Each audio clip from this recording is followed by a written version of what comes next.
Borrowing. The town currently owes about 9.6 million. About half of that is the fire hall of about 4.9 million, and it matures in 2047. 85th Street, about 86,000, and it matures in 2030.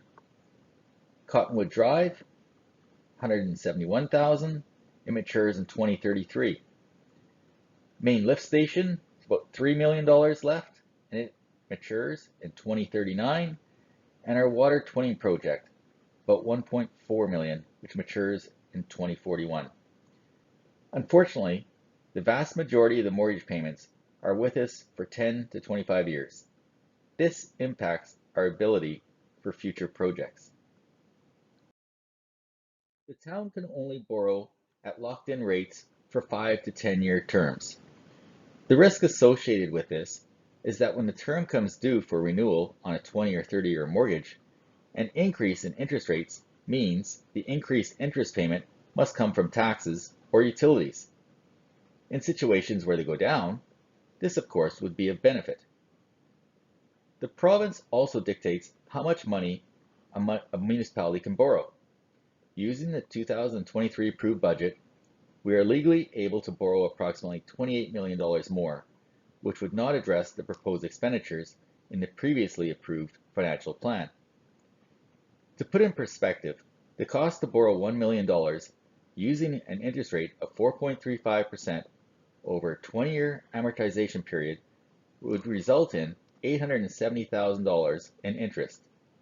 The cost to a typical residence would be $19.24 per year. If it was applied to sewer rates, it'd be $13.45 a year, or if applied to water rates, $12.74 per year. Based on the existing 5-year financial plan, $44.4 million is planned to be borrowed.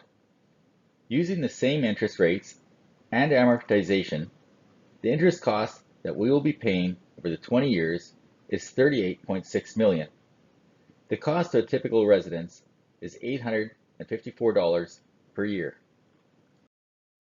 If the 5-year financial plan capital expenditures proceed and there is no budget or utility fee increase, an additional $41.8 million would need to be borrowed. Using the same interest rates and amortization, the interest cost that we will be paying over the 20 years is an additional $36.6 million. This additional cost to a typical residence would be $804 per year. Based on the existing 5-year financial plan, if the overall increase was only 20%, we would need to borrow for utilities alone is an additional $22.8 million.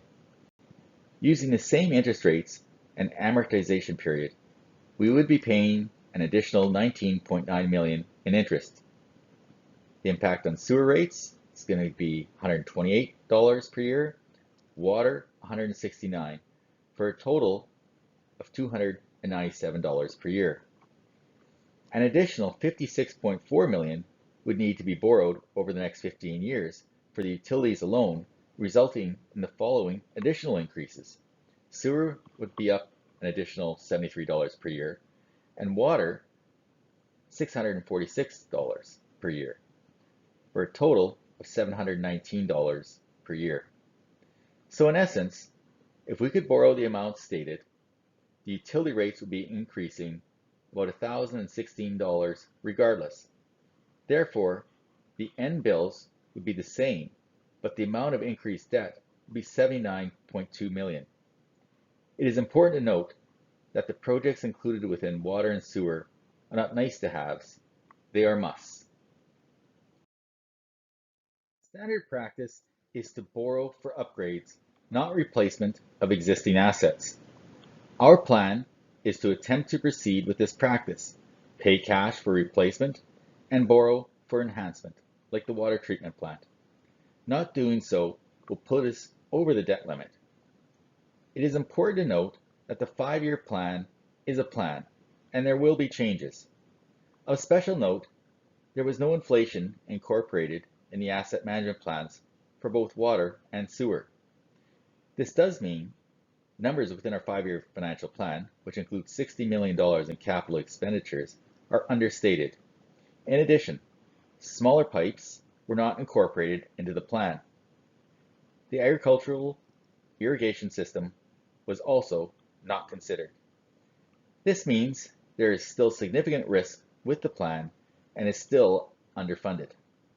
Simply stated, over the next few years, projects will be identified and budgeted for based on an urgency and its critical nature. There are those that want to delay or replace expenditure X with expenditure Y, but in the end, all the projects are required, and the timing of various purchases can be criticized, such as potentially backup generators or whatever. But based on availability, timing, risk, purchasing in bulk, etc., decisions need to be made, and we must proceed with some of the fixes. It is not going to get easier, and we need to start someplace.